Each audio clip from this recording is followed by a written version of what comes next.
You can buy it, it's secondhand, been used already. You can wear it for 6 months, you can sell it on again. Someone else buys it and it's new for them and it starts its life cycle again. When you get used to it, you feel the difference in your heart. So when you buy something that has been already used, and when you send something you don't want anymore to someone who you use, this act, when you really feel it changed you internally. Hello, I'm Dashiani Navanayagam, and welcome to the conversation on the BBC World Service, where we speak to two incredible women from around the world on their shared expertise or passion.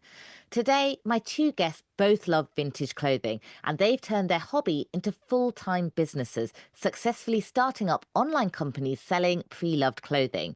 Ana Luisa McLaren is from Brazil and she co-founded Enjoy, which is the country's largest second-hand selling website. And joining me in the studio is Sarah Dean, who co-founded the website Go Thrift, which is now called Loopy. Anna and Sarah, a very warm welcome to you both. Thank you so much. Thank you. What is the appeal? Obviously something is new to you, but is it also the sense that people think they're getting a bargain sometimes? Yes, many times. And here in Brazil, this is a very specific situation because many times people want great brands, but in a more affordable price. So this is something really considerable when buying secondhand, not just the precious things you can find, but also the bargains. The bargains. Yeah, I mean, I find it's the same here in the UK, I'm sure sort of UK listeners will understand sort of the current state of the country and not a lot of people have spare money, but they still want the brands that they love and that they know, and it gives people an opportunity to still wear the clothes that they want without having to, break the bank really. And secondhand just opens that up to everybody. What sparked your interest in second-hand clothes, Sarah? Was there a particular moment? It kind of goes back to me being a teenager, really. I kind of liked alternative fashion, alternative kind of music. I didn't love the clothes that you could buy on the high street. And as soon as I kind of got to my teenage years and I had a little bit of my own money, um, I was able to start exploring that. And I grew up in Newcastle and it's not a huge city. And there was only one vintage clothing shop in the city. And me and my friends used to go there on a Saturday. And yeah, it was kind of that really, it was looking around and seeing that there are so many cool things in this shop that I can afford to buy, even being a teenager and only having pocket money. And it means that I kind of have that individual look that I wanted. And, it was never anything crazy. It was just like, a sports t-shirt or a denim jacket or something like that. But that really ignited it for me. And it just kind of went on from there, really. I never, ever, ever saw myself doing what I do now. Mhm. But I think teenage me will be very proud of where we've ended up. But yeah, it's just been since then. Anna, what about you? Do you have a long history with second-hand clothes? Yes, I started as a seller because here in Brazil, we didn't have this thrift stores where you can just pick all of your clothes and get in the store. So I look at my wardrobe in 2009, and it was a small apartment, and then I thought, well, I have a lot of clothes, and it's very frequent. We do that. We go out and we see a beautiful dress or a beautiful denim jacket, and then we want to buy. But then you have just one wardrobe, and you need to find space for that. And then I was like that. Oh my God, there's something that you donate. There are pieces that you throw away. I don't know, but it sounds strange for me. Throw away clothes. It's not something you should do. And there are pieces that you think, oh my God, this is not for donation because it's very special, but I need to be honest with myself. I won't use it anymore. So then I started. Enjoy in Portuguese means I kind of sick of it. So Right. regular I love regular that. clothes that I just don't want it anymore, but they are great clothes. And then I started a blog telling the stories about each piece. So every piece came with a story, a very interesting story. People would laugh a lot about the stories and they want to participate somehow. So I started as a seller, finding a way to exchange those pieces of things. Doing that, I changed completely the way I look into buying and selling things. So I'm a enthusiast of used things first. Can you remember the first item of clothing you put up, and what was the story behind it? Oh, a lot of I kind of photographed. It was a Saturday morning. I kind of, let me see if the domain was available, enjoei.com.br, because it's a very strong thing we typically says. We use this expression, and I thought it won't be available anymore, but it was available. And then I put up a lot of photographs. I took a lot of things out of my closet, so bags, jackets, pants, everything. And in just one day, I photographed everything. Imagine in 2009, we didn't have mobile phones with great things. We needed to take photos with a camera and with a cable, download to your notebook and so forth and so on. So it wasn't simple as it is today. But it was a bunch of things, and for each of them, I wrote a piece of story. And I have this ability I write, and people typically like what I write because I tend to go to the fun part of it. That's such a unique way of getting into it, by starting a blog and just selling your own clothes with the story behind it. Sarah, you obviously loved buying secondhand clothes. How did you start selling them? Yeah, absolutely. So when I met my partner Sam, who's also one of our co-founders, he was already selling vintage clothes. He had an online store, and he had like a small vintage shop in Manchester. So I mean, it's just one of the many reasons that we hit it off. We both loved vintage. So yeah, I was really keen to get involved. I was working 50 hours a week at my normal job and joined him in the selling side of things. Any spare hours of the day or weekend, or well, I never got weekends off, but my weekdays off, that's what we did. So we kind of teamed together. I'd always sold a little bit myself, mainly just sort of similar to Anna saying, like my own personal stuff. So on selling platforms that were around sort of 10 years ago. So it was really only like eBay, and Depop was around then as well. And then yeah, we kind of just were like, right, let's just do this. Let's start this business together, which was crazy. We were like kind of quite fresh into a relationship, and I was like, let's do it, let's go. And yeah, we haven't looked back. So let's look at that in a bit more detail, because loads of people will buy and sell clothes online as a bit of a hobby, a side hustle. But both of you have turned these into very big businesses that you now run. Anna, how did you turn what was essentially, a personal blog selling your clothes into an actual business, into an actual online platform? Yeah, what we understand. So I started in 2009 and ran as a blog, working for other companies. It was totally a side job for 3 years. There's much more demand than our capacity as a blog, without platform, without system to deliver to our audience. As a blog, it was like 3 products a day. It was something people really entered. It's a niche that people, oh, what's coming? Let me see. And they have sometimes they fight with us, like, oh, I was the first to send an email that I wanted to buy, but when we saw it was more than 100 people wanting the same item. When we turn into a company, the demand was there. It's a new habit. So for us in Brazil, this is not something very common. It's for many people, oh, it's a lot of hassle, or I'm not very, I prefer to buy new things. So we need to show and to make them engage with this so beautiful idea. And when they kind of change their mindsets, there's no way back. And as of today, we also bought 25% of a company that has more than 600 stores in Brazil, but for children secondhand. So we kind of are considering our company as of now as a group that there are leading secondhand marketplace here in Brazil. So, Anna, you spotted I guess, like a cultural shift in Brazil, that there was an appetite to buy secondhand clothes. Definitely. But Sarah, when you set up your company, the secondhand clothing market, I guess, in the UK is much more well established. Yeah, There is a absolutely. long history of it. Definitely.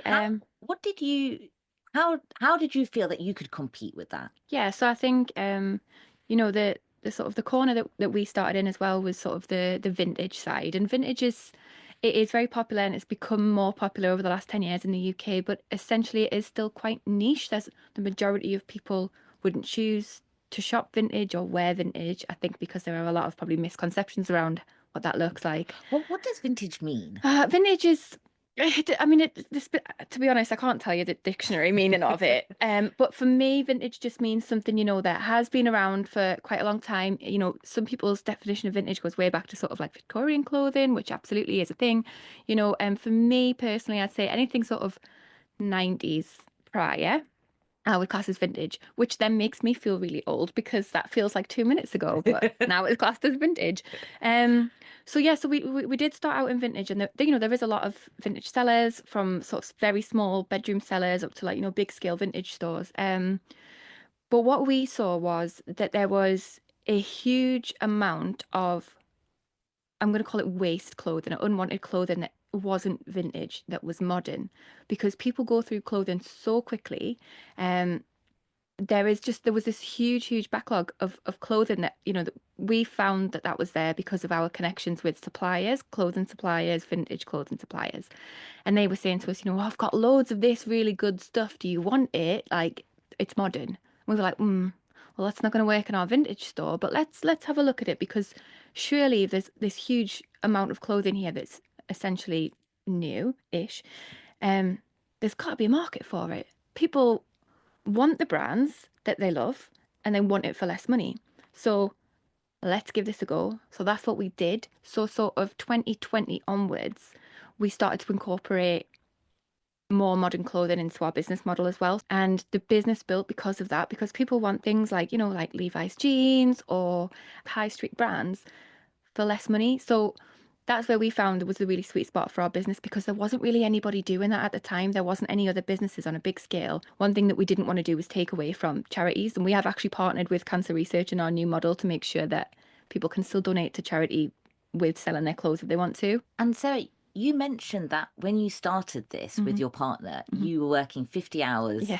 a week in a full-time Yep. job. How big a risk was it for you to give up stable employment? Oh, yeah, it was And launch massive. this. It was massive. So COVID happened. Obviously, everything went into lockdown here. Was it March 2020? So I went on furlough because obviously all the bars and restaurants were closed, and that gave me the opportunity to work on our business full time. And it got to the point in the summer of 2020 where I just thought, this is doing really well, and I love this, and I do not want to go back to work. And I rang my boss and I just said, yeah, I'm not coming back. And he laughed at me. And it's almost like a turning point for me where I'm like, you laughed, did you? Oh, okay, I'll remember that. And it's kind of spurred me on for the last 5 years. So he laughed in a way that Yeah, he thought it wasn't going to work absolutely. out. Yeah. He told me, he was like, there's absolutely no way. Like, this is good. This will not work for you at the scale that you wanted to. And I was just like, okay, felt like a challenge. I'll take that challenge. And I've just never looked back. Both your businesses operate, I think, in slightly different ways. Anna, explain to us how Enjoy works. Nowadays, we say we are a platform, so you can find the app. As of today, it's much more mobile than other thing. So, for example, you want to sell your things, you go there and you take pictures of it. It's online, and then a buyer will buy, and you send it to the buyer. Okay, this is one thing, the platform. But now we have our own stores, Enjoy stores, and we are starting to open stores all over Brazil. It's a franchisee method, business model, which is very interesting. So it's a new venture in the company. So we have the possibility. So you don't want to take pictures, you don't want to do it online. You think it's a lot of hassle. You can go to one of our stores and we will buy it from you. So how did Go Thrift differ? To Anna's sort of Yes. story. Yeah, absolutely. So when we started the company, obviously it was under Go Thrift. We're under Loopy now, so I just dropped that in for the listeners. And we were different to what Anna's saying in that we didn't offer the managed marketplace kind of style. We were just an online store, so you could come to us online and buy your secondhand clothing. So that was how our model started and how we built over the last 5 years. The change into Loopy has not just been a name change, but also like a service change as well. So now not only can you come to Loopy and buy the secondhand clothes that you want, but you can also sell to us. So similar in the way that Anna's saying. So you can come onto our website, you've got an option for buy or sell. If you click into sell, you literally just need to select. There's no photos, no haggling, nothing like that. We've made it as fuss free as possible for sort of the customer. They just select the gender, the type of the item, and the brand, and then we've got sort of almost 6 years worth of data now in terms of every item sold, how much we bought it for, and how much it's sold for. So we can offer an immediate purchase price to the customer on that item. Obviously, we don't see it immediately, so they do have to agree, that it's in good condition, there's no holes or marks or anything like that, and then they add as many items to their basket as they want. We send them a postage label. We can arrange to get it collected from their front door, so as hassle-free as possible. It gets shipped to us, we check everything off, and then if everything's good to go, you get your money within 48 hours into your bank account. So again, there's nobody in the UK doing that at the moment, and we knew that demand was there. There are lots of other ways you can sell your secondhand clothes, but we just wanted to make sure that we were offering a really quick and easy approach to people who are maybe time short, don't have the time to be uploading and waiting and all that kind of stuff. So it's similar to what Anna's doing, to be fair. I think where they are is maybe 10 years ahead of us. And it's really exciting to hear what you guys are doing over in Brazil, opening the physical stores and everything. I think that's great because to make it as easy as possible for the customer, you're onto a winner, definitely. And Anna, do you have a typical customer? What sort of person would come and buy and sell from you? Oh, it varies a lot. So we do annually, we invite our sellers, our great sellers, to come to the office and to chat and to interview and everything. And it's beautiful to see how different they are. So we have all ages, all genders, all different interests. So sometimes a whole family, mother, grandmother, and daughter, you can find different people working in this space, and it's huge, and I really think this is the way it should be because it's for everyone. Yeah, absolutely. So we found that the majority of sellers are women, but we sell mainly, well, more men's clothes than women's clothes. But yeah, I mean, our customer base is same as Anna's, is so varied in age, brand preference. Yeah, there's no real sort of a straight answer for that because I think sort of secondhand fashion is just becoming so much more the norm for everyone that it's not a generational thing anymore. It's multi-generational and which is great. Do you know why more women tend to sell to you, but more men say are buying? So personally, I think it's that maybe women feel the need to have that clear out, that declutter. Yeah, for me, if it was me, definitely, because I know my other half, he would be like, oh, we'll deal with that later. But I would sell it on. So what we find is it's more women sellers, but often they'll send us men's clothes as well. So they're doing a whole family clear out. Probably. Yeah, you can just imagine them, going through their husband's wardrobe being like, I don't like that. I don't like that. We'll sell that on. So that's what the data is telling us, that it is more women doing the actual selling, but we are getting a good mix of men and women's clothing coming in. I guess, I was just thinking, if you went back to the year 2000, you probably would never have envisaged the clothing market in quite this way. No. Sarah, do you think it could go in a completely different direction? How do you see it evolving? No, I really don't. I mean, I just see this sort of path that we're on now, sustainable fashion.